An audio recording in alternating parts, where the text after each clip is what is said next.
क्षणोक्षणा हाची करावा विचार, तरावया पार भव सिंधू. नाशिवंत देह जाणार सकल, आयुष्य खातो काल सावधान. संत समागमे धरुनी आवडी, करावी तातडी परमार्थाची. नाशिवंत देह जाणार सकल, आयुष्य खातो काल सावधान. तुका म्हणे इह लोकीच्या व्यवहारे, नका डोळे धुळे भरून राहू. नाशिवंत देह जाणार सकल, आयुष्य खातो काल सावधान. विठ्ठल विठ्ठल.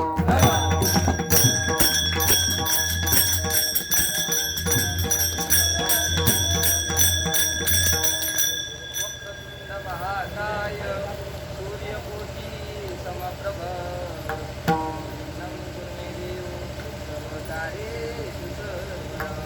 महायुक्तपीठे तटे भीमरथ्यं, पुंडरीकाय दातुं समागच्छ चित्तं तमानन्दकन्दं.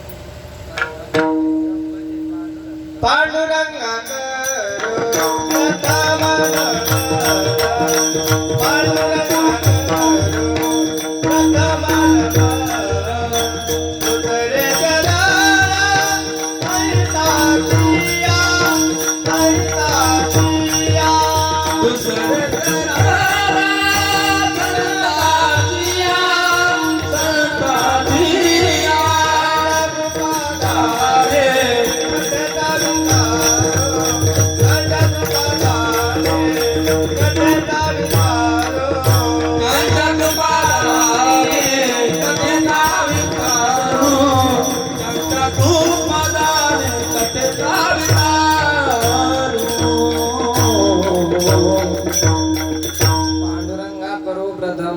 दुसरे चरण संतांच्या, त्यांच्या प्रभादाने कथेचा विस्तारू.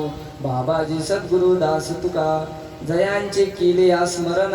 होय सकल विद्येचे अधिकरण, तेची वंदू श्री चरण श्री गुरूंचे. ते नमस्कारोनी आता.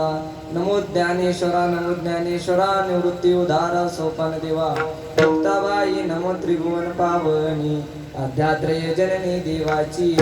काय माझी वाणी मानेल संतांसी, रंजवू चित्तासी आपुलिया. माझी वाणी तुझे वर्णी गुण नाम, ऐसी देई प्रेम काही कळा. नमो सद्गुरु तुगया ज्ञान दीपा, नमो सद्गुरु सच्चिदानंद रूपा. नमो सद्गुरु भक्त कल्याण मूर्ती, नमो सद्गुरु भास्करा पूर्ण कीर्ती. मस्तक हे पाया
मनोजव मारुत तुल्य वेगम, जितेंद्रिय बुद्धिमता वरिष्ठम.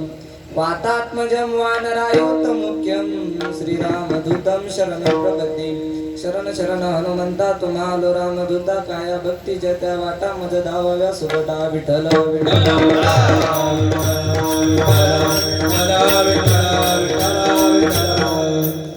क्षणोक्षणा हाची करावा विचार, करावया पार भव सिंधू. नाशिवंत देह जाणार सकल, आयुष्य खातो काल सावधान. प्रस्तुत प्राप्त प्रसंगी प्राप्त स्थळी पंढरीश परमपिता पांडुरंग परमात्म्याच्या सेवेसाठी निवडलेला अभंग. संत श्रेष्ठ वैराग्य मूर्ती, तिन्ही लोके अमर ज्यांची कीर्ती. जे वारकरी संप्रदायाचे कलश स्थान, जयांचे शब्द म्हणजे रत्नाची खान. जे सर्व साधकांचे कल्पतरू, जे अभंग वाङ्मयाचाही महामेरू, असे जगत जगत झाले या जगाचेही गुरु, जगत गुरु, जगत संत, जगत सम्राट, देहूचे महान साधू श्रीमंत श्री संत तुकोबाराय यांच्या गात्यातील अवघ्या 4 चरणांचा अभंग आज सेवेकरता निवडलेला आहे.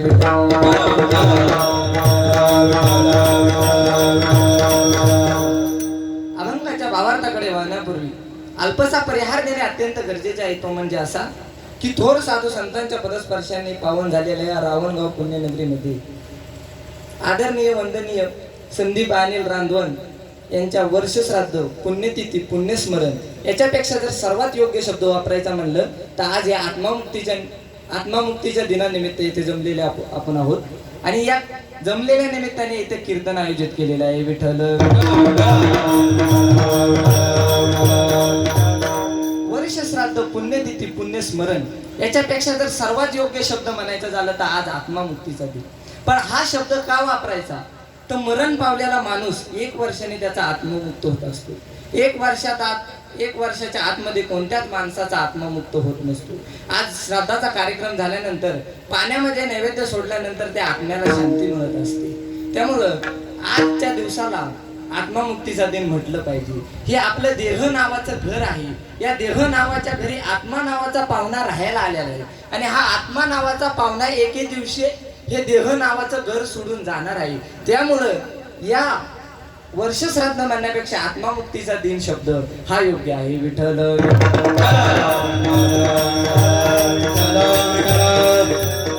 आणि माणूस जन्माला आला की मरणारच. म्हणून अभंगाच्या 2ऱ्या चरणामध्येच तुकोबारायांनी सांगितलेले नाशिवंत देह जाणार सकल आयुष्य का तो काळ सावधान. माणसाने कमी जगावं पण समाजाच्या उपयोगाला येईल असं जगावं. मनुष्य किती दिवस जगला याला महत्व नाही, जगून त्याने काय कीर्ती कमवली याला महत्व आहे. चांगदेव महाराज 1400 वर्ष जगले याला महत्व नाही, जगून त्यांनी काय केले याला महत्व आहे. माऊली ज्ञानोबाराय 16व्या वर्षी माऊली ज्ञानोबारायांनी ज्ञानेश्वरी लिहिली व 21व्या वर्षी समाधी गेली. राजा शिवछत्रपती शिवाजी महाराजांनी 16व्या वर्षी स्वराज्याचे तोरण बांधले. कमी वयात काय केले याला महत्व आहे. मला माणसाने कमी जगावं पण समाजाच्या उपयोगाला यावं असं जमावं. विठ्ठल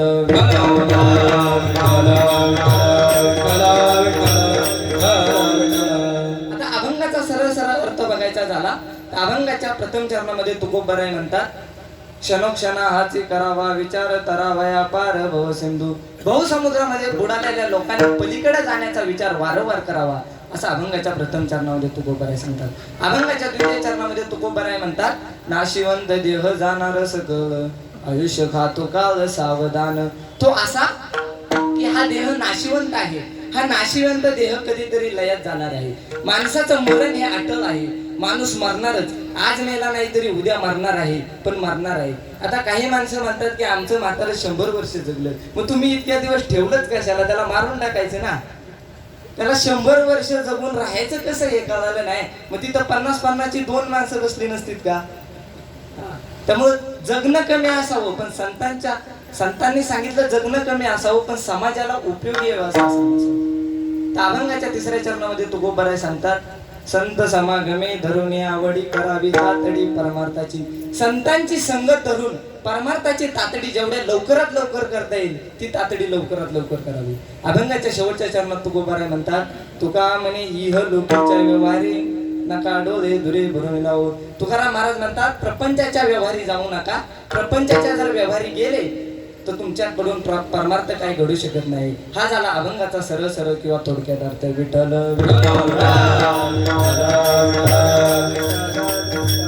अभंगाला सुरुवात करण्यापूर्वी 3 प्रश्न आहेत.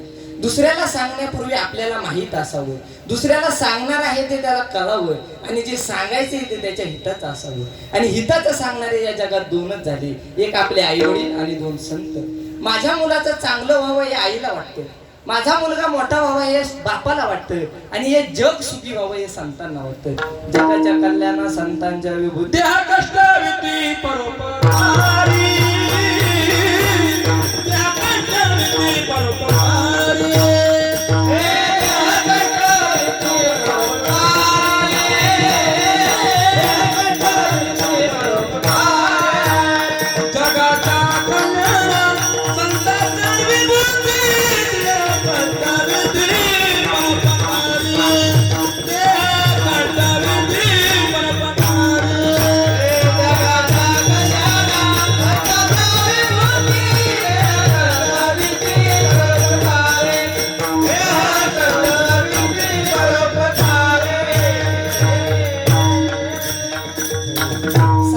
त्याच्यानंतर या जगाला सुखी करणारा अजून निर्माण झाला नाही.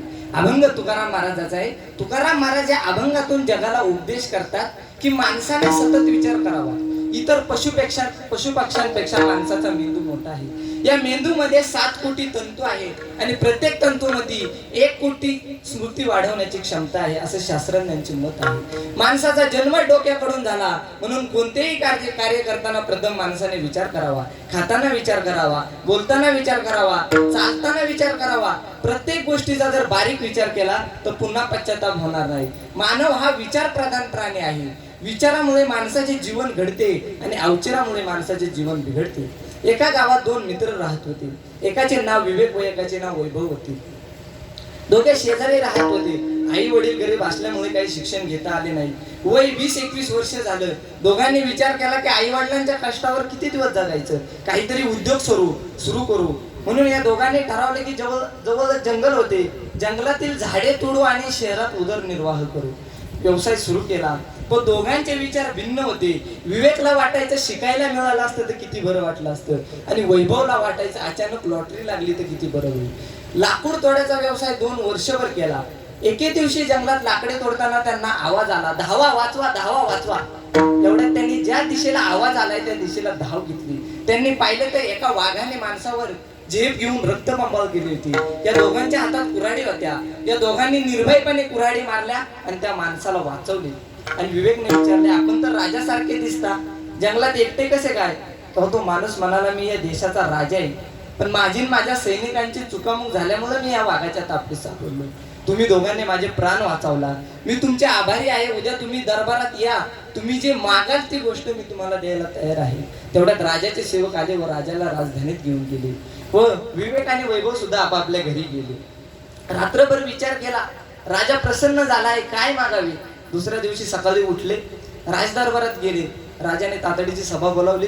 सभेमध्ये सांगितले की या 2 जवानांनी काल माझे प्राण वाचवले आहेत. विवेकला विचारले, वैभवला विचारले, वैभव बाबा तुला काय पाहिजे सांग. वैभव म्हणाला, माझे काही शिक्षण झाले नाही, मला व्यापाराकरता 20,000 सोन्याच्या मोहरा मिळाल्या. राजाने मागणी मंजूर केली. पेटाऱ्यातील 20,000 सोन्याच्या मोहऱ्या वैभवला दिल्या. आता वैभवला विचारले, वैभव तुला काय पाहिजे? वैभव म्हणाला, मला चांगल्या गुरूंकडे शिकण्यास ठेवा. विवेक म्हणाला, मला चांगल्या गुरूंकडे शिकण्यास ठेवा. वैभव म्हणाले, अरे वेड्यासारखे काय मागतो, संपत्ती धन मागून घे. विवेक म्हणाला, मला संपत्तीची धनाची पैशाची आवड नाही, मला ज्ञान शिकण्यामध्ये आवड आहे, मला ज्ञान शिकण्यामध्ये रस आहे. वैभव 20,000 सोन्याच्या मोहरा घेऊन गावी गेला आणि वैभवला चांगल्या गुरूंकडे शिकण्यास पाठवले. वैभव गावाला गेल्यानंतर बातमी लागली की वैभव श्रीमंत झाला आहे. नातेवाईक जमा झाले, नातेवाईकांनी मदत मागितली, अविचार वाढला, मित्र जमा झाले, व्यसन सुरू झालं आणि 10 वर्षात सर्व पैसे संपले आणि वैभव परत झोपडीत राहू लागला. इकडे मात्र गुरुच्या सानिध्यात राहून विवेकने वेद, शास्त्र, पुराण, संत वाङ्मय सर्व ग्रंथांचा अभ्यास करून गुरुची सेवा करून विश्वास संपादन केला. 10 वर्षाचा काळ लोटला होता. राजगुरू म्हातारे झाले आणि गुरु एक दिवशी राजाला भेटले आणि म्हणाले, मी आता म्हातारा झालो आहे, माझी जागा, माझा अधिकार माझ्या शिष्याला विवेकला देतो. तेव्हा राजाने राजगुरू म्हणून विवेकला जाहीर केले. 10 वर्षाचा काळ लोटला होता. त्यानंतर विवेकला वैभवची आठवण झाली म्हणून तो 4 शिष्यांना घेऊन वैभवला भेटण्याकरता गावी गेला. गावी गेल्यानंतर वैभवला आवाज दिला, वैभव. तेव्हा वैभव बाहेर आला. त्याला काही दिसत नव्हते, व्यसनामुळे तब्येत खराब झाली होती. वैभव म्हणाला, कोण आहे? तेव्हा विवेक म्हणाला, अरे मी विवेक, तुझा मित्र. तेव्हा वैभवला समजले. वैभवनी कडकडून मिठी मारली. विवेक म्हणाला, अरे 20,000 सोन्याच्या मोहरा मिळून सुद्धा तू दरिद्री कसा काय? तो म्हणला, अरे वैभवला वैभव मिळाले पण विवेकाची संग सुटली म्हणून अशी दशा झाली. त्यामुळे वैभव महत्वाचे नाही तर चांगले विवेक, चांगले संस्कार महत्वाचे आहेत. विठ्ठल. अवचरामुळे जीवन बिघडते आणि विचारामुळे जीवन घडते. आता काहींच्या जीवनात विवेक पण नसतात आणि वैभव पण नसतात, पैसा पण नसतो आणि संस्कार सुद्धा नसतात, ती सामान्य माणसं असतात. काहींच्या जीवनात विवेकास महत्व आहे, वैभवाला ते मान देत नाहीत. वैभव सकल तुका माने तो विटाळ. ज्या संपत्तीमुळे देवाची संतांची आठवण होत नाही, ज्या संपत्तीमुळे देवाची संतांची आठवण होत नाही, त्या संपत्तीला काय जाळायचे का असं तुकाराम महाराज म्हणतात. जलोत ती येते उपजवी ते अंतराय, सायासाची जोडी माझे तुमचे पाय. आता काहींच्या जीवनात वैभव आहेत पण विवेक नाही. त्यांच्या 4 चाकी 4 व्हीलर गाड्या रात्री बिअर बारच्या बाहेर उभ्या असतात. आणि काहींच्या जीवनात विवेक पण आहे, वैभव सुद्धा आहे, पैसा पण आहे आणि संस्कार पण आहे. अशांची संपत्ती परमार्थाकरता खर्च होते. नाथ महाराजांना 450 वर्षापूर्वी वर्षाला 10,000 रुपये उत्पन्न मिळायचे, पण नाथ महाराज ते धन सर्व परमार्थाकरता खर्च करत होते. नाथ महाराजांवर एकदा 1000 रुपये कर्ज झाले, तर ते धन पांडुरंग परमात्म्याने फेडले. एकोबाचे ऋण फेडी ऋषी कुशी अंबर गर्भवास. आता जी माणसं विचाराने जगतात ती माणसे समाधानी असतात. विचारा वाचुनी न पाविजे समाधान. आता काही गोष्टींचा विचार कधीच करू नये, यास अनावश्यक विचार म्हणतात. आता अमेरिकेचे काय झाले, रशियात काय चालले आहे, काँग्रेसचं कसं होईल, भाजपाचं कसं होईल आणि मी मेल्यानंतर काय होईल, असा विचार करू नये, याला अनावश्यक विचार म्हणतात. काही गोष्टींचा विचार कधी कधी करावा आणि काही गोष्टींचा विचार सतत करावा. आहे कोण मी हा करावा विचार, म्हणे ज्ञानेश्वर निवृत्तीचा. आता वारकरी संप्रदाय सर्व जातीचे संत आहेत. ज्ञानोबा आहेत, नाथबाबा आहेत, निलोबा आहेत, हे ब्राह्मण होते. तुकोबाराय मराठा होते, नामदेव महाराज शिंपी होते, सावतामाळी माळी होते, नरहरी सोनार होते. यापेक्षा कबीर महाराज मुसलमान होते. पण जातीभेद कधी देवाच्या दरबारात चालला नाही आणि चालणार नाही. या सर्वांच्या जातीचे मात्र एकच लक्षण, त्यांचा चित्त, त्यांचं भाव, त्यांचा आत्मा. रामकृष्ण वाचा भाव हा जीवाचा, आत्मा जो शिवाचा राम जप. म्हणून तुकोबाराय म्हणतात, आम्हा वैष्णवांची एकच जात आहे, आम्हा भाविकांची जाती एक विधीची श्रीपती, अलंकार युक्ती सर्व शिकेची ना. हा, त्यांची जात कोणती आहे महत्वाचं नाही, त्यांचा भाव, त्यांचा आत्मा, त्यांचं चित्त महत्वाचं आहे. आणि संतांचं मन खूप मोठं आहे. म्हणून तुकाराम महाराज म्हटले आहेत की जातीभेद कधी करू नका. तुका म्हणे नाही जाती सवे काम, ज्याच्या मुखी नाम तोची धन्य. हा, ज्याच्या मुखामध्ये नाम आहे तो धन्य, त्याचे गाव धन्य, त्याचा देश धन्य, त्याचे कुळ धन्य. पवित्र ते कुळ, पावन तो देश, तेथे हरीचे दास जन्म घेती. पापामुळे माणसास दुःख भोगावे लागते, पण माणूस पाप करतोच का, माणूस पापास प्रवृत्त का होतो. अर्जुनाने देवाला प्रश्न विचारला, देवा मोठी मोठी माणसं माळा घालतात, शेकडो हजार लोकांना पवित्र करतात, पण त्यांचा तरी पण पाय कसा घसरतो. तेव्हा माऊलींनी एका ओवेमध्ये रूपांतर केले, तरी देवा ऐसे कैसे ने ज्ञानी यांची स्थिती भ्रंशे, मार्ग सांडूने अनारसे चालत देखो. म्हणून महाराज म्हणले, तुकाराम महाराज म्हणले, चांगला विचार लवकर करा, वाईट विचार पुढे टाकला अनर्थ टोलू शकतो. पण कोणता विचार करायचा हेच महाराज सांगतात अभंगाच्या प्रथम चरणात. क्षणाची कलवरा विचार, क्षणा कलवरा विचार, क्षणा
पार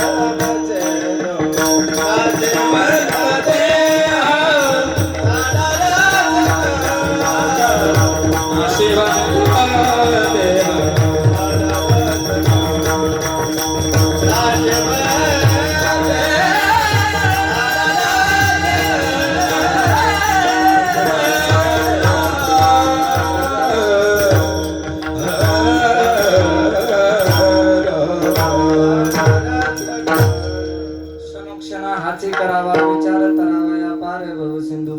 बहुसागर म्हणजे बहुनदी आणि बहुनदी म्हणजे संसार. संसार जशी सागर जसा मोठा आहे, दुःखदायक आहे, आणि हा सागर तारण्याचा विचार फक्त माणसाच्या जन्मामध्ये होतो, तरी हा म्हणजे संसाराचा सागर तारण्याचा विचार माणसाच्या जन्मामध्ये होतो. संसार हा दुःखमूळ आहे, संसार हा दुःखदायक आहे, आणि हा संसार तारण्याचा विचार फक्त मानवी जन्मामध्ये होऊ शकतो असं माऊलींनी सांगितलेलं आहे. तेने येणेचे शरीरे शरीरा येणे सरे किंबहुना येणे झाले चिरापडे. याच्याकरता विचार सागर, विवेक चुडामोडी, ज्ञानेश्वरी, गाथा, भागवत या अनेक ग्रंथांमध्ये विस्तृत विचार सांगितलेले आहे. देवाने सृष्टी निर्माण केली, प्रथम पंचभूते निर्माण केली, पृथ्वी, आप, तेज, वायू, गगन. नंतर जीवसृष्टी निर्माण केली, जलचर, भूचर, वनचर, खेचर, उभयचर. अर्थात 84 लक्ष योनी, 4 खाणी, 3 गुणी जग निर्माण केले. पण या सर्व देहामध्ये देवाने माणसावर विशेष कृपा केली. किंबहुना देवाची उत्तम कलाकृती जर बघायचं झालं तर माणसाचा देह. या मनुष्य देहाचा विचार करताना देवाने सर्वात प्रथम गोष्ट म्हणजे ज्ञान देवाने माणसाला समान दिलं आहे. याचं भागवतात तंतोतंत वर्णन केलेलं आहे. आहार निद्रा भय मैथुन सर्व योनिसी समसमान, मनुष्य देहीचे ज्ञान अधिक जाण सर्वांचे. आपण एवढे पवित्र आहोत की या महाराष्ट्रामध्ये जन्माला आलो, या संतांच्या भूमीमध्ये जन्माला आलो. अहो, या महाराष्ट्रात माऊली ज्ञानोबाराय होऊन गेले, या महाराष्ट्रात जगद्गुरु तुकोबाराय होऊन गेले, या महाराष्ट्रात राजा शिव छत्रपती होऊन गेले, या महाराष्ट्रात ज्ञानेश्वरी सारखा ग्रंथ निर्माण झाला, या महाराष्ट्रात तुकोबारायांचा गाथा आहे, आणि या महाराष्ट्रात हिंदू संस्कृती अजून जागृत आहे. हे महाराष्ट्राचे भाग्य आहे. ज्ञानामुळे देव मिळतो, पण प्रत्येक युगात देव मिळवण्याचे साधन वेगळे आहे. कृतयुगात ध्यानाने, त्रेतायुगात यज्ञाने, द्वापार युगात पूजेने, आणि कलियुगात देव मात्र कीर्तनाने प्राप्त होतो. म्हणून महाराजांनी कलियुगास फार महत्त्व दिलेले आहे. कलियुगावादी करावे कीर्तन, कलियुगावादी करावे कीर्तन.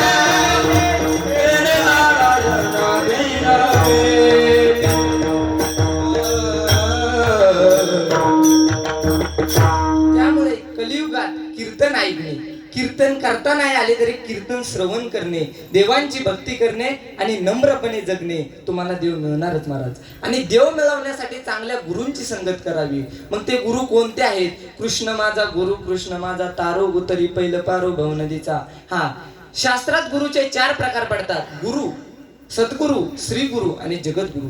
गुरु, जे गुरु मनुष्याला संसार करू नको असं सांगून परमार्थाकडे वळवतात त्यांना गुरु म्हणावे. सद्गुरु, जे गुरु परमार्थाची वाट दाखवतात आणि देवाची प्राप्ती करून देतात त्यांना सद्गुरु म्हणावे. श्री गुरु, अनेक जीवांचा उद्धार करतात त्यांना श्री गुरु म्हणावे. श्री गुरु सारिका सदा पाठी राखा, इतरांचा लेखा. आणि जगद्गुरु, या जगात 3 जगद्गुरु झाले: जगद्गुरु भगवान श्री कृष्ण, जगद्गुरु भगवान शंकर आणि जगद्गुरु तुकोबाराय. भगवान श्रीकृष्णांनी भक्तांचा उद्धार केला, भगवान शंकरांनी शिष्यांचा उद्धार केला, मात्र जगद्गुरु तुकोबारायांनी जगाचा उद्धार केला. आणि चांगल्या गुरूंसाठी गुरु आणि देव एकच म्हणतात. काय म्हणतात? प्रेम सुख घे आणि प्रेम सुख दे. मला प्रेमाशिवाय काहीच नको, भक्ती प्रेमा विना ज्ञान नको देवा, अभिमान नित्य नवा तया माझी. मला एकच दे, प्रेम दे, प्रेम सुख घे आणि प्रेम सुख दे. आता प्रश्न असा आहे की प्रत्येकाची इच्छा मला मिळावी, मला मिळावी, मला मिळावी असं आपल्याला वाटतं, पण देवाचा असा नियम आहे. देवातनी काय जर आपल्याला घ्यायचं असेल तर देवाला सुद्धा आपण काहीतरी दिलं पाहिजे. मग तुम्ही म्हणाल देवाला काय द्यायचं? उद्या देवाला 5 किलो पेढे, 2 पोती नारळ आणि देव लईच वैतागला असेल तर बकरू, हे देवाला चालेल का? तर हे देवाला चालत नाही. देवाला पाहिजे जिव्हाळा, देवाला पाहिजे नामस्मरण, देवाला पाहिजे शुद्ध अंतकरण आणि शुद्ध अंतकरणातील नामस्मरण. देवाला पाहिजे भक्ती, देवाला पाहिजे ज्ञान, देवाला पाहिजे शुद्ध अंतकरण आणि शुद्ध अंतकरणातील नामस्मरण. हा वारकरी संप्रदाय अनादी आहे, वेद प्रणित आहे, संतांनी अंगीकारलेला आहे, शिवाय फुलद्रूप आहे.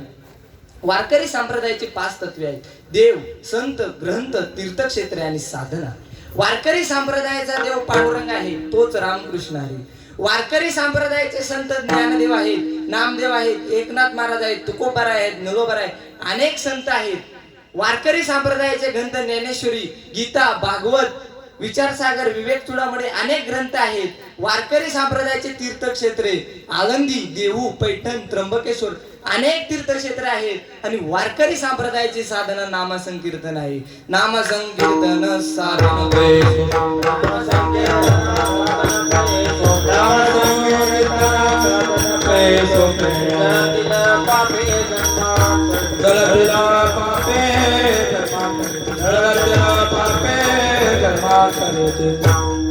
नामसंकीर्तन साधन पैसोपे जलतील पापे जन्मांतरीचे.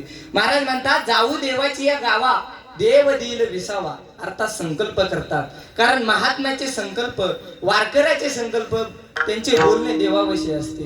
कारण महात्म्याच्या वारकऱ्याच्या अंतकरणामध्ये देव भरलेला असतो. सर्व भावे त्यांचे देव भांडवल आणि कथे बोलन बोलती. आता काहींना बऱ्याच ठिकाणी फिरण्याची सवय असते. आता काही ठिकाणी बोलवले तरी जाऊ नये, काही ठिकाणी बोलवले तरच जावे आणि काही ठिकाणी न बोलवता जावे.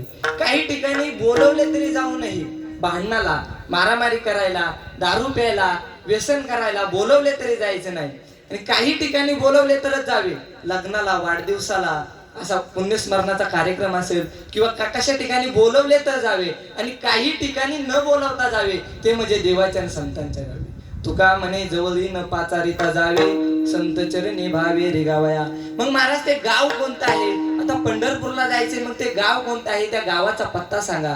भीमातिरी एक वसविले नगर, त्याचे नाव पंढरपूर. हा भीमातिरीचा अनेक गावे आहेत, मग त्यामध्ये पंढरपूर कसं ओळखायचं? तर जिथं पुंडलिकाचं मंदिर आहे, वाळवंट आहे आणि संत सतत भजन करत आहेत, ते गाव पंढरपूर आहे. संत भार पंढरीत कीर्तनाचा गजर होत विठ्ठल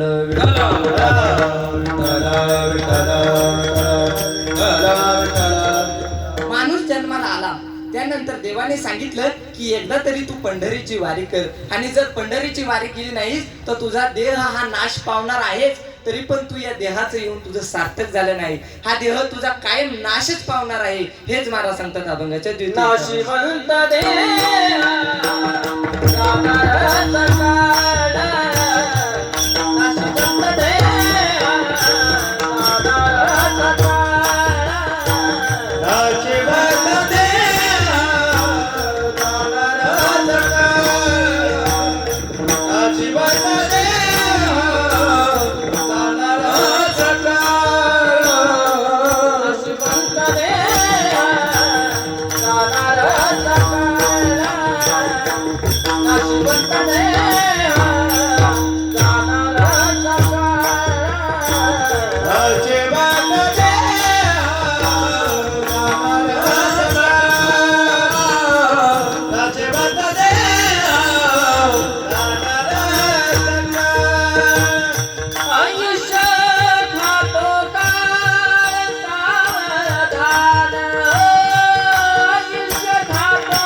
आयुष्य खातो काळ सावधान नाशिवंत देह जाणाऱ्याचं ग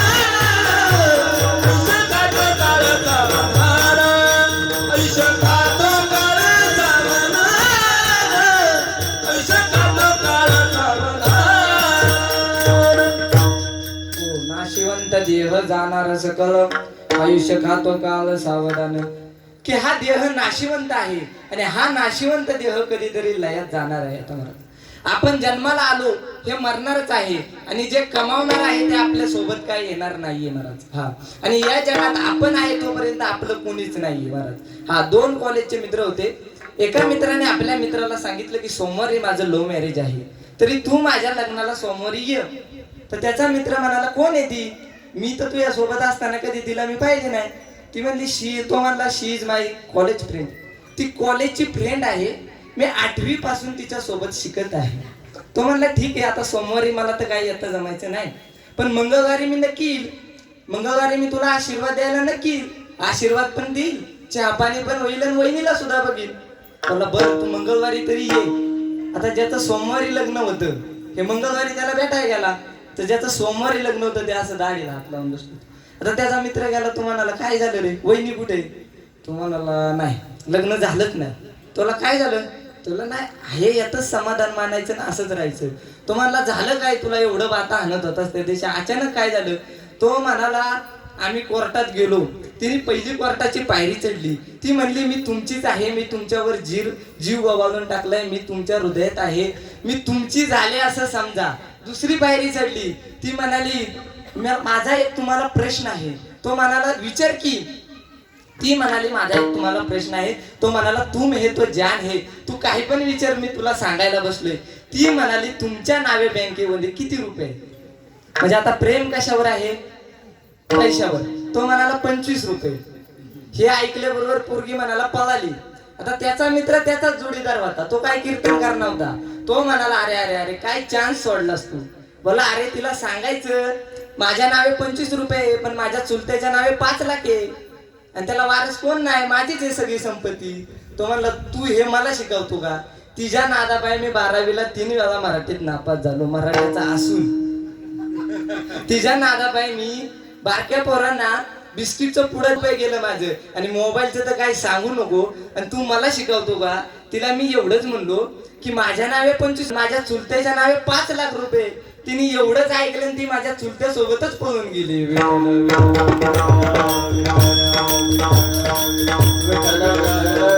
आणि या त्यामुळे सांगतो नाही कुणाचे कुणी, नाही कुणाचे कुणी, तुझे नव्हे रे कोणी.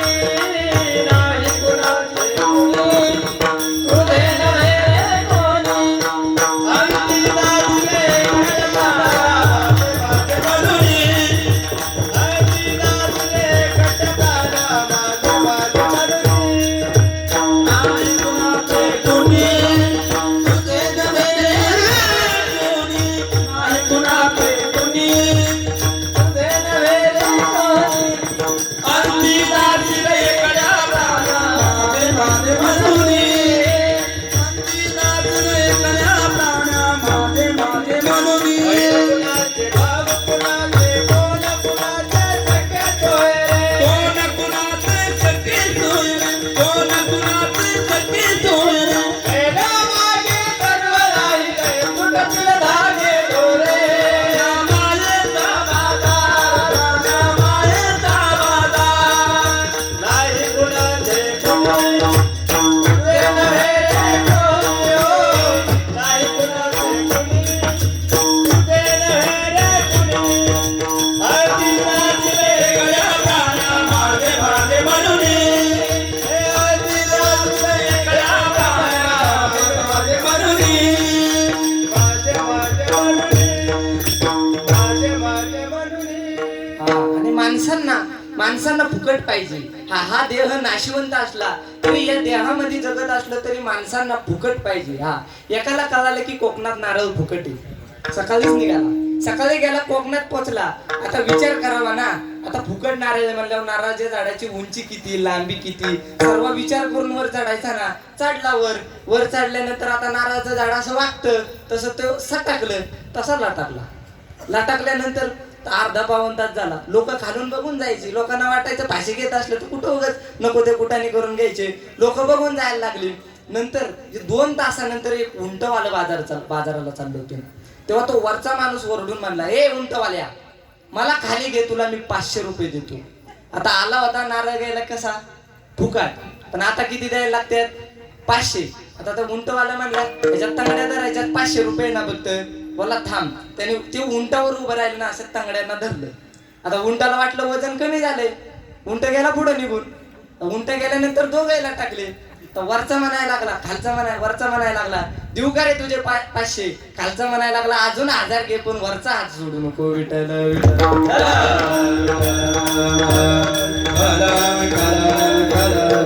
आता लोकांना फुकट पाहिजे. आता तर सांगितलं ना कीर्तनात की महाराजांच्या पायाला हात लावल्यावर मुलं होतात. माणसं पाय कापून न्यायला बसले महाराज. हा, त्यामुळं माणसांना फुकट असलं ना, फुकट भरपूर पाहिजे. आणि हा देह नाशिवंत आहे. नाशिवंत देह कधी लयात जाणार आहे. आणि हे कोटी रुपयाचं शरीर देवाने दिलं, कोटी रुपयाचं नर शरीर आपल्याला दिलं नामस्मरणासाठी. हे देह नाशिवंत आहे, देह नाश पावणार आहे. पण तुम्ही म्हणाल देह जर नाश पावणार आहे तर देह देवाने कशाला दिला? तर देह नामस्मरणाला दिला, नामचिंतनाला दिला. या देहामध्ये फक्त नामस्मरण करा असं देवाने सांगितलेलं आहे. विठ्ठल विठ्ठल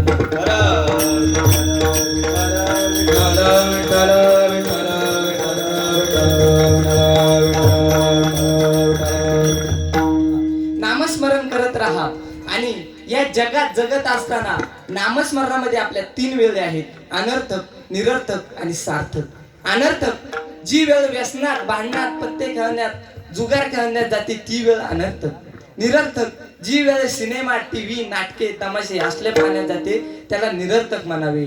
आणि सार्थक, जी वेळ हरिपाठात, भजनात, काकड्यात जाते ती वेळ सार्थक. काल सार्थक केला ज्यांनी मनी धरिला विठ्ठल. या जगात 4 प्रकारची माणसं आहेत, धूर्त, मूर्ख, शहाणा आणि भोळा. धूर्त, दुसऱ्याचे नुकसान झाले तरी चालेल पण आपला फायदा झाला पाहिजे अशी ज्याची वृत्ती असते त्याला धूर्त म्हणतात. याला देवाची प्राप्ती कधी होऊ शकत नाही. मूर्ख, हा तर धूर्तापेक्षा बरा, दुसऱ्याचाही फायदा नाही आणि आपलाही फायदा नाही. शहाणा, दुसऱ्याच्या फायद्याबरोबर आपला विचार करतो त्याला शहाणा म्हणावे. आणि भोळा, दुसऱ्याचा फायदा झाला पाहिजे, आपला तोटा झाला तरी चालेल पण दुसऱ्याचा फायदा झाला पाहिजे. आता या जगात अजून 4 गोष्टी आहेत. या जगात गरीब जन्माला आला नाही, या जगात भोळा जन्माला आला नाही आणि या जगात कळत नाही असा जन्माला आला नाही. आता या जगात गरीब जन्माला आला नाही. आता आपल्याकडे गरीबाची व्याख्या अशी आहे की ज्याला खाण्यापिण्यासाठी पैसे नाहीत, राहण्यासाठी घर नाही, त्याला गरीब म्हणतो आपण. तर गरीबाची व्याख्या तशी नाही. गरीबाची व्याख्या एका वाक्यात सांगतो, हे कोटी रुपयाचं नर शरीर देवाने आपल्याला दिलं पण हे कशासाठी वापरायचं हे कळालं नाही, तो खरा गरीब. हा, त्याला खरं दरिद्री म्हणावं की त्याला हात कशा